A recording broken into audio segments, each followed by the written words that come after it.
Hey guys, welcome back to the Pulling Curls podcast. Today we are talking about managing pregnancy after a stillbirth or a loss, so let's untangle it. Hi, I'm Hilary, a serial overcomplicator. I'm also a nurse, mom to three, and the curly head behind Pulling Curls and the Pregnancy Nurse. This podcast aims to help us stop overcomplicating things and remember how much easier it is to keep things simple. Let's smooth out those snarls with Pregnancy and Parenting Untangled, the Pulling Curls podcast.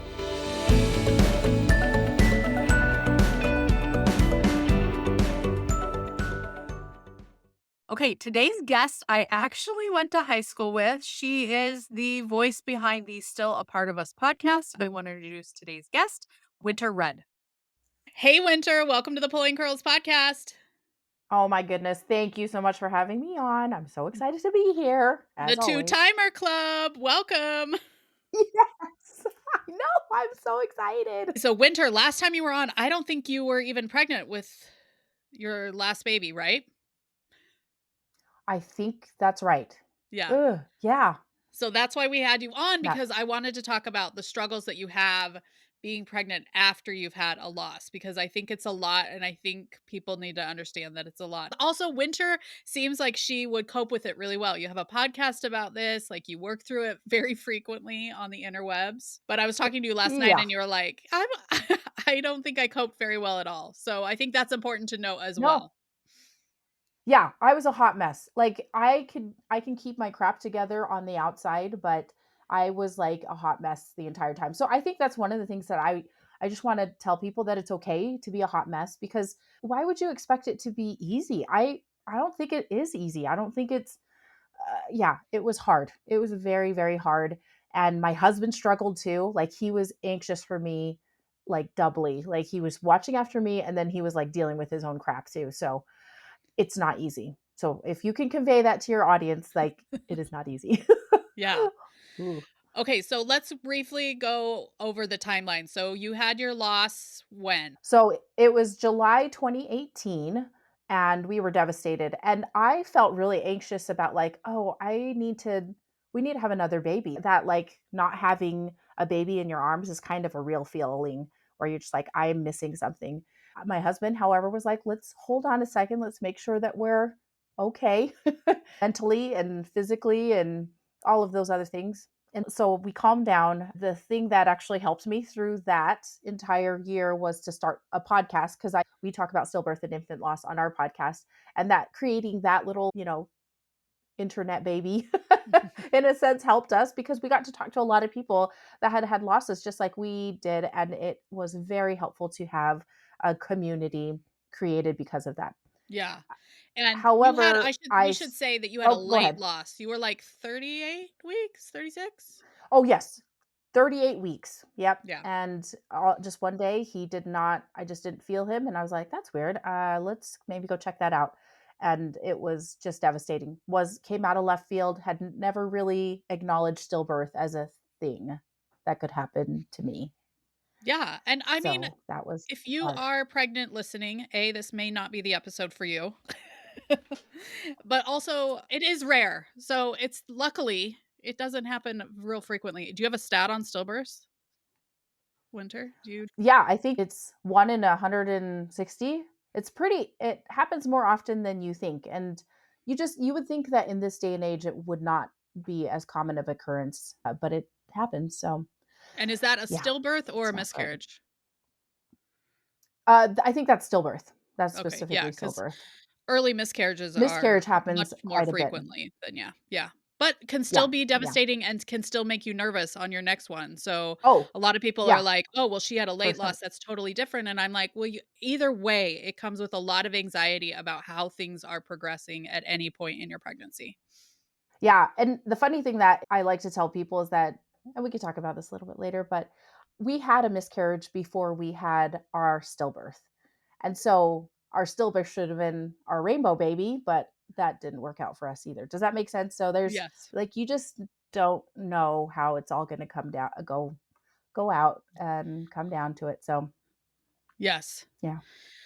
Okay, so you had the stillbirth, and then how much longer till you got pregnant? Or did you get pregnant like right away, or did you try for a long time? We waited and then we started talking about what we wanted to do. We decided to maybe start in like 2019, 2020.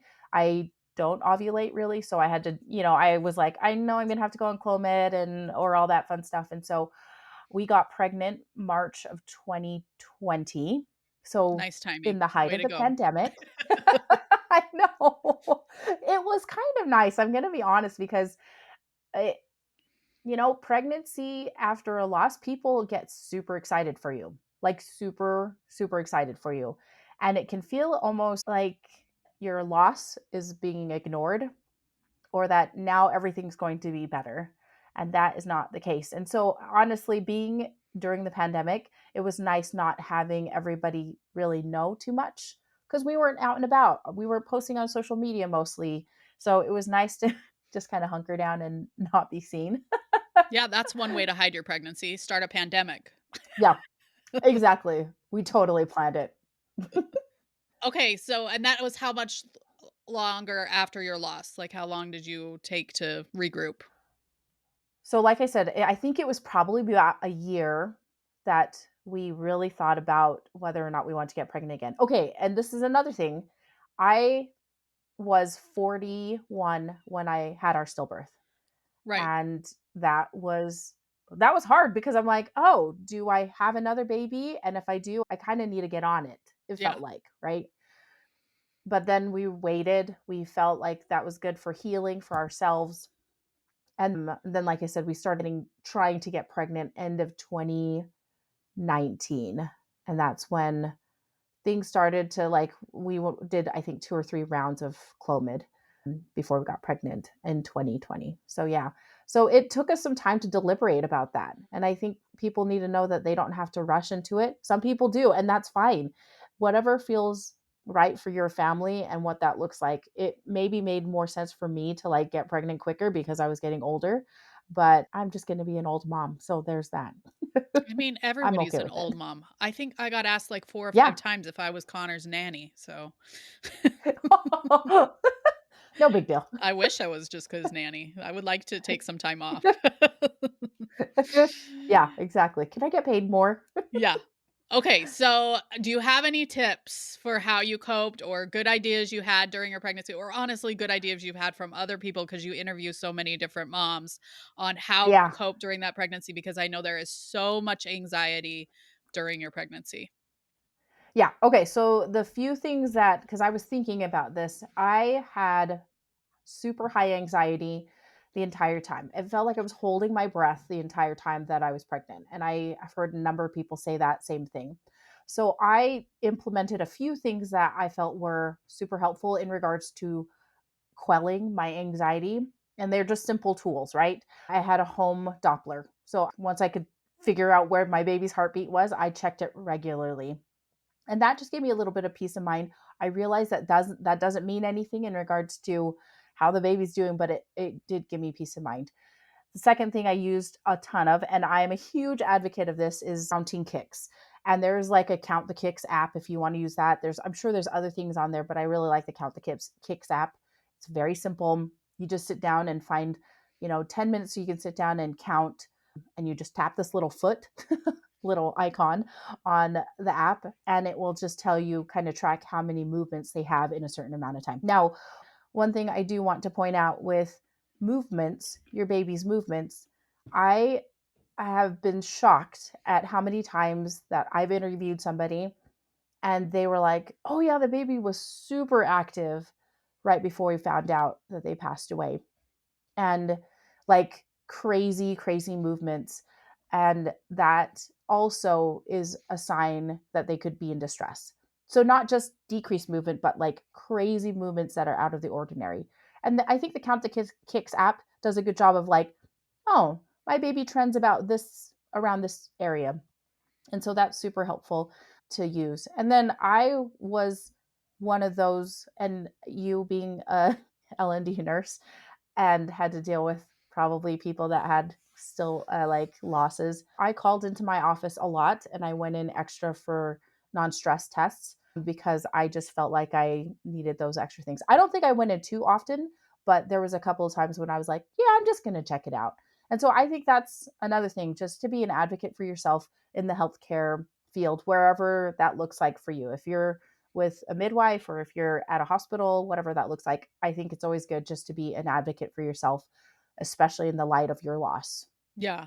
Because, like, you hope your doctor has your interest in mind, but they have a lot of other people that they're taking care of too. So you got to speak up for yourself. Yes. And I will say on the other end of that, when somebody mentioned you had previously had a loss, it just reminds us like we're going to be so on board with you coming in to check NSTs, Yeah. anything like that. We understand your anxiety. If sadly, if you were a mom that maybe hadn't had a loss and you're coming in frequently, we would be like, come on, get it together. You know, we shouldn't, Yeah. but we might. But also, I Yeah. want to say that doctors, did you have the same doctor both times, both pregnancies? I didn't. I actually changed my doctor. I went with a stillbirth expert. I mean, like, Okay. he just does research on it. And so he just kind of knew what to look for a little bit more. He was a maternal fetal medicine doc. So that was Yeah. helpful. So I will say that when we have doctors who have had a stillbirth with a patient and then they deliver a successful delivery, like you can just feel like a weight lifted off of them. I mean, doctors do feel Yeah. incredibly guilty when there's a stillbirth, even though there's Yeah. often nothing that they could have done any differently. But when they have that positive outcome, you can see them just like inside, like so happy. I think Yes. a lot of people are like, oh, we're completely removed. That is not the case. Your doctor feels Y- all these things, you know, frequently because we see Yeah. stillbirths more than every person. So I just want to say that Yeah. we're all on Yeah. your team, but as you said, your doctor has a lot on his plate. They want to support you as much as they can, but sometimes they don't even know how to support you best. So, yeah. Yeah. Just speak up for yourself. I think it's always a good thing. Yes. I was going to mention one of the other things that super helped both Lee and I. We started going to therapy together as a couple right when we found out we were pregnant. I know that sounds like we should have been doing it before that, but I was like, I'm going to be a hot mess. So let's just start talking through this if we can. Now, therapy is not for everybody. I'm a huge advocate of therapy, whatever that looks like, because that can be a lot of different things. One of the things that I was really having a hard time with was attaching to the baby. Like, I was so worried, and I had unconsciously, like, I was like, oh, it's the baby. Like, I was not showing forth any sort of love or attachment to the baby. And I didn't realize that until we just started talking, and that I was so worried and stressed out about it, that it was just this thing in the future, that once this baby got here, it would be fine. And she helped walk us through this. And I'm going to just go through what she told to us, because this was very helpful to me. Is that she said, what was the worst thing that can happen during this pregnancy? I was like, well, we could have another loss. He could die. And and then she said, well, what happened when you had your last loss? And we talked about how difficult it was. But then she's like, who were the people that showed up for you? And we named off all those people. And she's like, did you guys, are you on the other side of things? And we're like, well, we're still in the middle of it, but we are alive. I mean, that's something. She's like, yeah. And you had so much support along the way. So instead of like thinking of the worst case scenario, and even if the worst case scenario did happen, let's maybe approach it with love and attachment to this baby, because this baby deserves the love and attention from us, as much as our other son did. And so we really started to approach it like, yeah, we're going to plan for this baby. We decided on a name really quickly, and that was a big deal for us, because it took us a long time to name our other son Brannan. And so this time we decided on a name, we talked about it, and we started calling him that. And his name is Felix. And he is one happy little dude. And we're so grateful that we started to like make that bond early on, because like I said, I was just kind of like, ugh, I can't deal. So hopefully that helps somebody, just like, you might not be attaching to this baby if you're trying to protect yourself, I guess, from a loss. Yeah, and honestly, I think a lot of times people don't attach very well to their baby. It could be an unexpected baby, something they're not ready for. I've had friends who were Yeah. like, I was not ready to have another baby and I'm pregnant and I'm really having a hard time because they have other kids. And sometimes that even lasts after delivery. And I think we have to say this is normal. It's okay. They all still love their kids Yeah. now. I'm not, you know, you have Yes. so Yes. long to love that child. Yeah, so it's totally fine. It's just it was so surprising that I was like, "Oh, of course I would love that child," but then you're like, "Oh, I wasn't really getting too close to that kid." So, it's interesting that it happens to so many of us. Yeah, and that's okay. So, and then he was born a great pregnancy. You got induced a little bit early, right? I did, and my doctor was like, "Well, technically you're doing okay." And he's Mhm. like, "We should go to 39 weeks." And I was like, "I hate you." Yeah. I I was kind of mad about it, and he said, like, "Well, if your anxiety is gonna prevent you feeling okay about this and it's gonna drive up your, like, blood pressure or something, then we can induce you at, like, 38 weeks." And I said, "That would be great." And he gave us the option of New Year's Eve or New Year's Day, which year we wanted a tax deduction. So we had our son on New Year's Eve, 2020, and he has been a huge blessing to us. I cannot believe how much guilt was involved in his birth. Yeah, Yeah, I to had be a live happy again. baby and it felt, yeah. And I was like, I feel really guilty being happy. And that was really hard. So just be aware of that because the guilt does happen. And you'll probably feel guilt during the pregnancy too, just like not taking pictures as much of your pregnant baby bump or something like that. I was surprised at how kind of withdrawn I was and detached, like I said I was. So just remember that the guilt does happen and it's okay. It happens to everybody. Yeah. What did you do with that guilt, especially in the delivery room? I've seen that on patients' faces. I've talked to them about it. Do you have any tips for processing that or just being okay with like, yeah, there's some guilt here. That's fine. Yeah, I had to sit with the guilt for a long time, and one of the things that was actually a little bit of a turning point for me was our stillbirth. His name was Brannan, like I mentioned, and our new son's name is Felix. And I found myself when we brought him home calling Felix by Brannan's name a lot. I felt so guilty about that. I felt that Felix was getting the shaft, like once again, like I wasn't attaching to him as a baby. And then I also felt sad that Brandon was not alive. And I was like, I don't like this. I don't like that I'm calling him by the wrong name. And I realized that at one point in time, I was calling my sister something and I called her by my daughter's name, Lucy. And I was like, oh, in a family, you call your kids the wrong name. Like, right? Yeah. I do that all the time. I call Lucy by my sister's name and sometimes Felix by Lee's name or. And I was like, that's kind of a natural thing that happens in families. And I was like, this actually is a very natural thing for me to call Felix by the wrong name because Brandon is a part of my family. He's still a part of our family, even though he's not physically here. So if that gives anybody a little bit of like, oh, don't feel guilty about that because you would do that anyway if you were in a family. Like, I don't know about as a mom, I'm like yelling at people's names. I just need to go through everybody's name Yeah. when Paige gets I mad need when I to get call her a somebody's boy's attention. name. And I'm like, I'm Yes, not thinking gender. I'm just yelling at kids. Okay. It's just a reflex. exactly.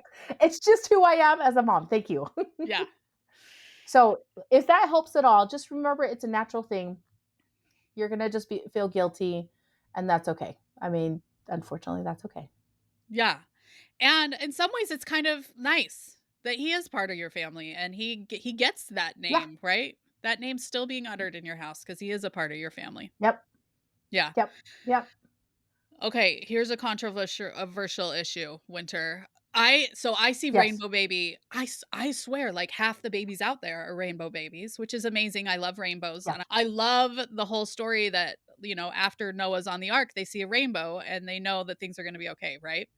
And I love that people have that thing that they're like, this showed me that life was going to go on, right? That's my rainbow. And I love that. But sometimes, like, when we brought home second son after son was born, I was like, look at him. He looks just like you. And he was just like, I don't look anything like that. He is a baby and I'm a big boy and I'm so strong and he is weak.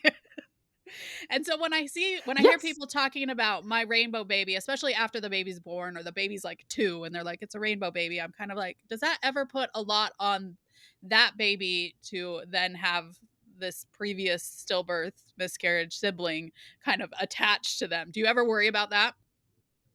Yeah, confession time, I don't love the term rainbow baby because it puts so much on that little kid. And it also makes me feel like my loss was something that was really horrible and bad. And yes, hard for sure. But that kid itself, that child itself is totally fine. He was totally perfect. He was somebody we wanted so, so badly. And I just don't like, there's a lot of pressure. So we never call Felix a rainbow baby. We call him he's our third child, and he is who he is. I yeah, I don't like, there's too much weight. I don't like the weight that it puts on Felix, and so we never refer to that. And I don't want Brannan. I personally think I would not want to be called the storm, right? I don't want to be called that heartache. Yes, all there's so much heartache associated with all of his occurrences and happenings that happened with him, but he is such a joyful thing, and a joyful thing in our family also. So I don't ever want him to be associated with a storm. I don't Right. know. Yeah. Yeah. Don't love it. Don't love it. And if you love your rainbow baby, then just stay with it. But every time I see it, especially with older Yes. like toddlers, this is my rainbow baby. I'm like, do you think they love that? Yeah, but I don't know. I Yeah. mean, there's so many things I do that my kids don't love. Who am I to judge? Yes. I mean, you do you. I love rainbows too. I think that's kind of a beautiful term, but I don't, yeah. For my family, it doesn't work because I just want everybody to acknowledge what our entire family looks like. And that allows us to talk about Braden when we're just like, oh yeah, we had a loss. And then we had Felix, and he's crazy. And that's good. I mean, that's all there is to it. So Now, Winter, you recorded podcast episodes while you were pregnant, true?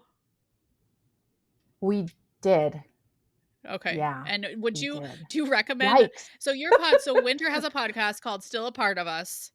And I'm always like, I Yes. wonder when Winter recommends people start listening to this.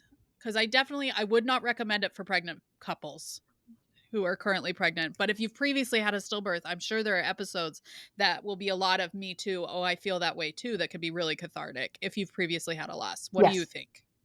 Yes. I honestly, on people are like, oh, what do you do? Like, we tell them, like, oh, yeah, we have a podcast, but we're always like, don't listen to it unless you need to. And it's usually after a loss. And so it's more of a community because you don't feel like you have anybody that's experienced a loss. And then you realize, oh, it's happened more than I think that has happened. And so people come and binge listen to all of our episodes, and that is great. We want to make sure that these parents have a chance to have their story heard. So that's what we do. Yeah. Yeah. Don't listen to it while you're pregnant. Don't do it. Don't do it. Yeah. Unless you previously had a loss, because there are some episodes. And maybe, Winter, Yes. you could send me some of the Oh, episodes you think that would be amazing if you have previously yeah. had a loss that I could put in the show Yeah. notes that people could Yeah. start with. Yeah. I can look up some, pregnancy after loss and parenting after loss episodes because there are a handful, and they're so good because you just know how hard it is to go through it afterward. Well, and I think it's really normal to be like, I'm going crazy. Like, I'm not bonding with this baby. Something's really wrong with me, right? Yeah. Yeah. You feel like you're neurotic the entire time. Yeah. And even But now, I feel a little neurotic. I mean, we're all neurotic. I think we have to let Yeah. that go a little bit. But We'll just admit it. yeah. I will say, so I just watched a Mel Robbins. I don't know if you follow her on social media, but she just said, we spend so much of our time envisioning worst case scenarios. Imagine if we spent more time envisioning best case scenarios, like how much happier we would be, and how, I think that if I envision the worst case scenario, I'm going to be better at it, right? Because as a labor nurse, I've envisioned all these worst case scenarios, and I've like worked through them. Like, I've ridden gurneys with dummies into the OR, right? Which does prepare me, but as a human being, I don't think it ends up preparing me. Yeah. I mean, your emotions still don't, your heart is, I don't know if your heart could prepare for like how big of an emotional toll that would be to just go through this kind of loss. But, you have to go through it, whatever Yeah. that ends up being. If it is a loss or pregnancy after a loss, you're going to have to go through it, and it's going to take you, it'll take it out of you, but you'll be better for it on the other side. Yeah. And I will say that Felix is a crazy kid. So you're still in the He thick is. of good toddlerhood. Good old-fashioned toddlerhood. I know. Oh, it's so fun. It's so fun. He's crazy. He's so crazy. Yeah. Oh, and I did want to say that you've also mentioned that Brannan has never like colored on your cabinets. He's never done anything wrong, and it can sometimes be hard to not make him the angel baby because Yeah. he doesn't do the things. Yeah, exactly. He hasn't drawn on the walls, which Felix has. And so I but the other thing is it's just like we are trying really hard to figure out ways that we can connect to him, and we do like he would be 5 this year because we lost him in 2018. He would be 5, he would be going into kindergarten, and we try and envision what he would be doing, and we have 2 5-year-olds in our neighborhood, and we think they're real stinkers right now. And I was like, our child would just be doing all those things. And that helps actually, just to kind of humanize him and not have him be like you said, an angel in everybody's eyes. And I was like, he would be a stinker, and that's okay. Like that's who he would have to be. So Yeah, yeah. that's who we would have to be. That's what you are when you're 5. Yeah, a stinker. All right, where can people find you? What are you mostly on? Instagram, Winter? You can find us mostly, I would say YouTube, still Okay. part of us, and wherever you hear podcasts. Yeah. And yeah, that's where we'll be. Yeah. And I loved listening to it as a labor nurse just because you walk into those situations, you have no idea what that person wants to hear. And so hearing what helped those people really helped me. I think if you're a grandparent, aunt, uncle of someone who's close to a stillbirth, I think this is good information for everyone to have in their brain. So if we have a friend who has a stillbirth or a loss, it's a great one Yeah. to recommend, even if it's not what you're in right now. Yeah. You're just like, I just don't listen to it. And like I said, unless you need it. So Yeah, but I'm so glad that it's there because lots of people do need it, and I think it's amazing. And I just love listening to how people helped each other because all of us are going to come I into know. contact with somebody with a loss. We don't know, nobody knows what they're Yeah. doing. People are like, "Oh, you're a labor Yeah. nurse. You knew what to say." I did have a set thing that I said. I knew what I was going to say, but it didn't make me feel any more comfortable saying it. Yeah. Yeah. Yep. Oh, yeah. The discomfort is bad. Yeah. We had a friend in our neighborhood, and a good friend. She just had her baby this year. I mean, he lived for like an hour, and it still is so awkward, even though like we do this on a regular basis. I was like, I'm so sorry. This sucks so bad.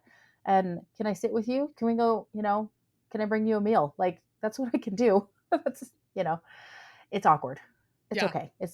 It's uncomfortable. Yes, It's but fine. to sit in it with them is a lot of times Yeah. what they need. Yeah. All right, thanks And for it's a coming lovely on. thing to do. It Heck is. yeah. Thanks for coming on, sharing Brannan and Felix. And what's your daughter's name? We got to get her in too. Lucy. Lucy, that's right. Lucy. We might Yeah. as well. Yeah. Yeah. All my crazy kids. So Yeah. thanks, Hillary, for All right. having Thanks for me coming as on. always. Okay, I hope you guys enjoyed that episode. It is tricky. It's so tricky. And so I wanted you guys to know what things are normal and that people just don't think they're coping well with it because it is difficult. So, to any of the moms who are pregnant after a stillbirth or a miscarriage, my hopes are high for you and I hope things are going okay and I hope you're getting good care. It is a great time to get prepared though with the online prenatal class for couples. And also, even if you've had a stillbirth or a loss, you can be at risk for postpartum issues. So grab my free Postpartum Care Made Easy, where I outline what you need to watch for after you have a baby. So come join me in either one of those two. Thanks for listening. Stay tuned. Next week, we are talking about getting 4 hours of sleep at night after you have a baby. So you guys are not going to want to miss that one. Stay tuned. Thanks for joining us on the Pulling Curls podcast today. If you liked today's episode, please consider reviewing, sharing, subscribing. It really helps our podcast grow. Thank you.